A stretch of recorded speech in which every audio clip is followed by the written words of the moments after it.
और बाबों के पुजारियों, कब्रों से मांगने वालों, तवस्सुल और वसीला के अकीदे को गलत तरीके से प्रेजेंट करके इस्तानत बनाने वालों। और ये वही मुफ्ती अकमल है जिसने अपनी किताब में भी लिखा, क्यों टीवी पे वीडियो में आके कहा कि हम अम्मी से रोटी ना मांगे, ये भी शिर्क हो जाएगा। ये बाबों से मरे हुए बुजुर्गों को पुकारने की दलील पेश कर रहा है कि जी अम्मी से भी रोटी मांगते हैं। अल्लाह के बंदो, मरी हुई अम्मी से तो किसी ने कभी रोटी नहीं मांगी। ओए अम्मी तो ज़ाहिरी सबब है।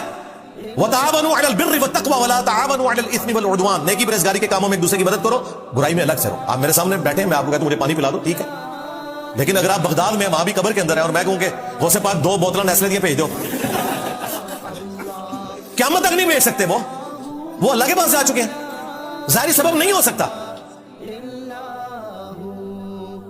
कुरान जिस दुआ की नफी कर रहा है ना, वो है इय्याका नस्तईन, दुआ वाली मदद अल्लाह के साथ। ये अगर किसी और से मांगी तो आप मुशरिक। किथे लिखा है कुरान में? सूरतुन नम्ल, अम्मन युजीबुल मुत्तर्रा इज़ा दआ।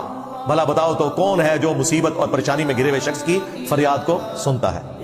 व यक्शिफुस्सू, और उससे उसकी तकलीफ को दूर कर देता है। व यजअलुकुम खुलफाल अर्द, और तुम्हें जमीन पर अगलों का खलीफा करता है। आ इलाहुम मअल्लाह, क्या अल्लाह के साथ कोई और माबूद भी है? कलीलन मा तज़क्करून, बहुत कम ही नसीहत हासिल करते हो। अल्लाह ताला फरमा रहा है, तुम्हारा जिस हस्ती के बारे में यकीन है ना कि तुमसे तकलीफ और परेशानी दूर कर सकती है, तो गोया तुमने उसे खुदा ही मान लिया।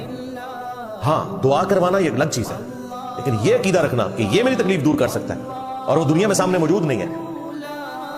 नबी अलैहि सलाम आज दुनिया में मौजूद हो, हमें कोई परेशानी बीमारी, हम हुजूर से जाके दुआ करवाएंगे, और अल्लाह चाहे तो हुजूर का मोर्जा भी जाहिर हो जाएगा।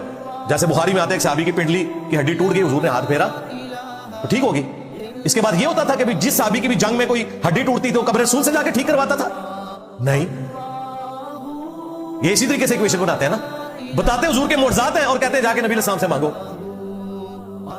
तो फिर मैंने इस पे इनको फक्का दिया था, सूरतुन निसा की आयत नंबर 65 है, ए नबी ये उस वक्त तक मोमिन ही नहीं हो सकते, मुझे तेरे रब होने की कसम, जब तक कि अपने हर मामले में तुमसे फैसला ना करवा ले, और फिर जो तुम फैसला करो उसमें दिल में कोई तंगी भी महसूस ना करे। तो मुझे बताओ, हुजूर की वफात के बाद सहाबा इकराम ने कब्र रसूल से क्यों नहीं फैसला करवाया कि आपका खलीफा कौन है? सकीफा बरी सायदा क्यों हुआ?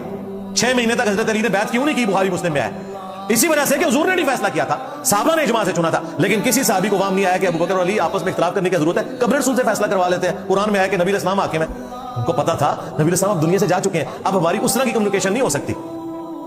ओए बाबों के पुजारियों, कब्रों से मांगने वालों, तवस्सुल और वसीला के अकीदे को गलत तरीके से प्रेजेंट करके इस्तानत बनाने वालों। और ये वही मुफ्ती अकमल है जिसने अपनी किताब में भी लिखा, क्यों टीवी पे वीडियो में आके कहा कि हम अम्मी से रोटी ना मांगे, ये भी शिर्क हो जाएगा। ये बाबों से मरे हुए बुजुर्गों को पुकारने की दलील पेश कर रहा है कि